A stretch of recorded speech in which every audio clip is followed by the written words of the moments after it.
Oi, gente, tudo bem com vocês? Espero que vocês estejam bem. Gente, eu vim aqui mais uma vez compartilhar a palavra de Deus e eu espero que Deus fale com você da mesma forma que tem falado muito comigo. Amém? A palavra é em Hebreus, capítulo 12, tá? Verso 1. Deus disciplina os seus filhos.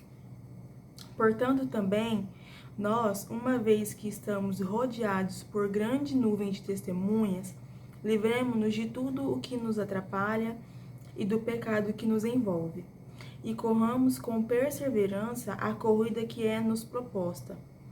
Tendo os olhos fitos em Jesus, autor e consumador da nossa fé, ele, pela alegria que lhe fora proposta, suportou a cruz, desprezando a vergonha, e assentou-se à direita do trono de Deus.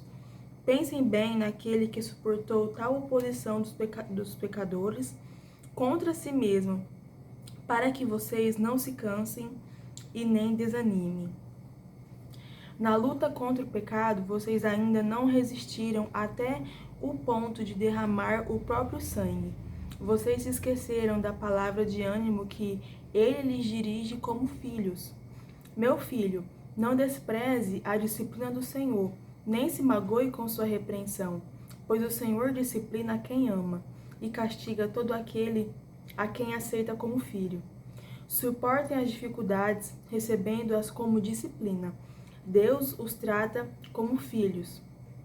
Ora, qual filho que não é disciplinado por seu pai? Se vocês não são disciplinados e a disciplina é para todos os filhos, então vocês não são filhos legítimos, mas sim ilegítimos. Além disso, tínhamos pais humanos que nos disciplinavam, e nós os respeitávamos. Quanto mais devemos submeter ao Pai dos Espíritos, para assim vivermos. Nossos pais nos disciplinavam por curto período, segundo lhes parecia melhor, mas Deus nos disciplina para o nosso bem, para que participemos da sua santidade. Nenhuma disciplina parece ser motivo de alegria no momento, mas sim de tristeza. Mais tarde, porém, produz fruto de justiça e paz para aqueles que por ela foram exercitados. Portanto, fortaleçam as mãos enfraquecidas e os joelhos vacilantes. Façam caminhos retos para os seus pés, para que o manco não se desvie, mas antes seja curado. Amém? Esta palavra mexeu muito com o meu coração, me chamou muita atenção. Aqui, o texto está falando sobre as adversidades, sobre as dificuldades, sobre as provas, sobre as tribulações. Como que a gente deve agir? Como que a gente deve se comportar? O que a gente deve fazer diante dos problemas? No verso 1 fala assim: portanto também nós, uma vez que estamos rodeados por tão grande número de testemunhas, livremo-nos de tudo que nos atrapalha e do pecado que nos envolve. Aqui a Bíblia está falando que a gente é rodeado por uma nuvem de testemunhas. E eu fui pesquisar. A gente sabe que testemunha é uma pessoa que presenciou algo. Ou seja, na nossa vida, e principalmente na nossa vida com Deus, sempre vai ter pessoas que estão vendo a nossa conduta, se é de Deus ou não é. E a gente tem que tomar muito cuidado com isso. A gente tem que ter um bom testemunho. Por mais que temos problemas, dificuldades, a gente que estamos em Cristo Jesus, a gente tem que ter um bom testemunho, porque aqui a palavra está falando: livremo-nos de tudo o que nos atrapalha e do pecado que nos envolve, e corramos com perseverança a corrida que nos é proposta. Que corrida é essa? A que Jesus nos propõe. Quem quiser me seguir, pegue a sua cruz e venha comigo. Essa é a corrida. E o que é a nossa cruz? A nossa cruz é o nosso chamado, é fazer a vontade de Deus. Porque Cristo, quando ele carregou aquela cruz, ele estava fazendo a vontade de Deus. E a corrida que nos é proposta é isso, fazer a vontade de Deus. É trazer almas para o reino dos céus. É esquecer a minha vontade, a tua vontade, e fazer a vontade do Pai. E aqui está falando, tendo os olhos fitos em Jesus. Fitos é fixos, tendo os olhos fixados em Jesus. Ou seja, a gente tem que correr a corrida que nos é proposta com os olhos focados em Jesus. Não com os nossos olhos focados nos problemas, não com os nossos olhos focados nas dificuldades que a gente enfrenta no momento. Mas a gente só vai conseguir percorrer essa corrida que nos é proposta com os olhos em Jesus e em mais ninguém, e em mais nada. E eu sei que é difícil. Eu sei que tem momentos que os problemas falam assim, parece que está maior do que qualquer coisa na nossa vida, mas não está. Jesus é maior e é mais poderoso que qualquer coisa que exista na minha vida e na sua vida. E aqui está falando, ele, pela alegria que lhe fora proposta, suportou a cruz, desprezando a vergonha, e assentou-se à direita do trono de Deus. Quando a Bíblia fala, pela alegria que lhe fora proposta, Jesus sabia que quando fosse tudo consumado, ia ser uma alegria tremenda. A humanidade poderia sim ter a salvação agora, se a humanidade quisesse. Ou seja, Jesus fez a parte dele. Só que ele sabia também que antes dessa alegria chegar, ia ter tribulações, ia ter dificuldades, ia ter perseguições. E teve tudo isso e muito mais. Só que Jesus estava focado no resultado final. E é o que eu e você a gente tem que fazer.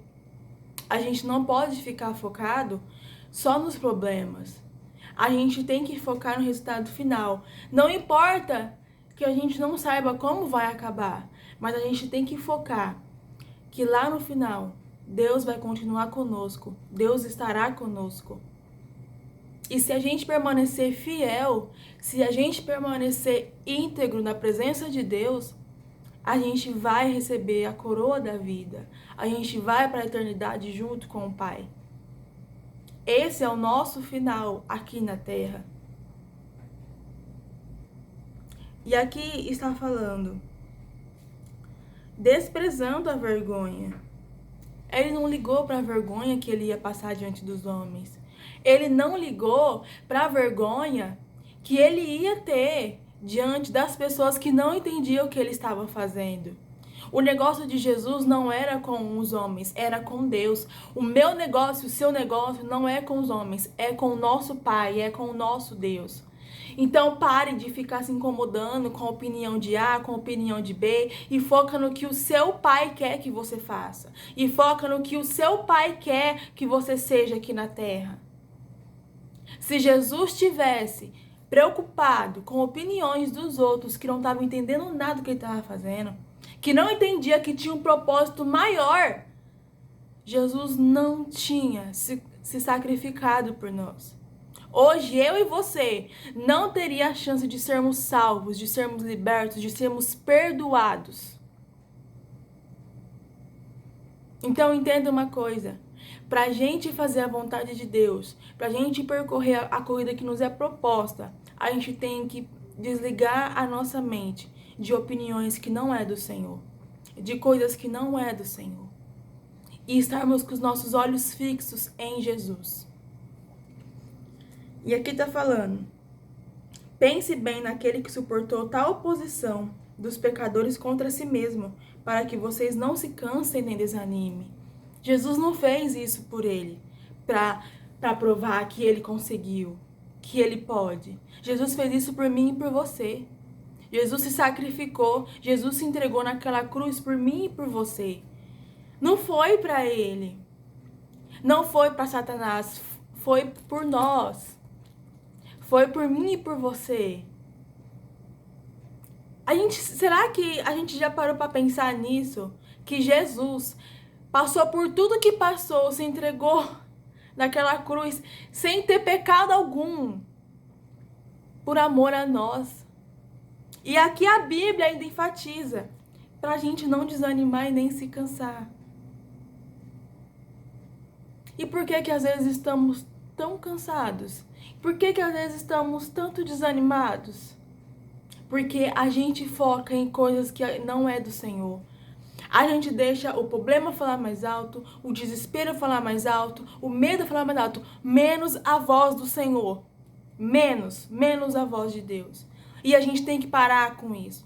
A gente tem que deixar a voz do Senhor falar mais alto, em vez dos nossos problemas, em vez do nosso eu, das nossas limitações. O que é as nossas limitações diante do poder, da soberania, do amor e fidelidade do Senhor com as nossas vidas? O que é? Não é nada. Não é nada. Nós temos que afirmar todos os dias pra gente: nada é maior do que Deus em nossa vida. Nada. Nada. Irmãos e irmãs, para o vídeo não ficar tão longo, eu vou encerrar por aqui e a gente vai continuar a estudar, a falar sobre Hebreus 12. A gente parou no versículo 3. Entenda algo nessa manhã, ou a hora que você esteja vendo esse vídeo. Para você permanecer em Cristo, você tem que parar e se desligar de todas as coisas que não é do Senhor. Você tem que parar de ligar para opiniões de A, de B, de C. Ela é louca. Ai, agora resolveu virar crentinha. Agora resolveu virar santa. Deixa as pessoas falarem. Deixa elas criticarem, deixa elas questionarem. O seu negócio não é com as pessoas, mas é com o Senhor, que te chamou, que te escolheu, que te separou. E pra gente suportar as diversidades, a gente tem que ficar com o olhar em Jesus. Em Jesus. Tirar tudo aquilo que não é do Senhor da nossa vida, coisas, pessoas, tudo aquilo que nos faz pecar, para percorrer a carreira que Jesus nos propôs. Você quer percorrer esse caminho? Eu quero. E na palavra fala suportar. O que é suportar? Não é quando você ouve, eu estou suportando isso. Não é que a pessoa gosta daquilo, a pessoa está aguentando. Deus não fala pra gente gostar das adversidades. Deus não fala pra gente adorar a adversidade, mas pra gente suportar. Suportar é algo que a gente não quer aguentar, mas que a gente precisa. Então, a gente precisa suportar as adversidades, as dificuldades. Porque é a carreira, é o caminho que Deus e Jesus nos propôs para percorrer. Suportar. A gente não precisa ficar feliz todos os dias, a gente não precisa ficar contente todos os dias, mas a gente precisa estar inteiro na presença de Deus. A gente precisa suportar todas as dificuldades para a gente estar na presença de Deus. Jesus suportou tudo por nós, porque ele sabia que era necessário para algo grandioso que iria acontecer no final, para um propósito grandioso que ia acontecer na minha vida e na sua vida. Amém? A gente vai continuar essa série de vídeos sobre Hebreus 12. E é isso. Tenham um bom dia, fiquem com Deus, reflita nessa palavra hoje, em nome de Jesus e paz do Senhor.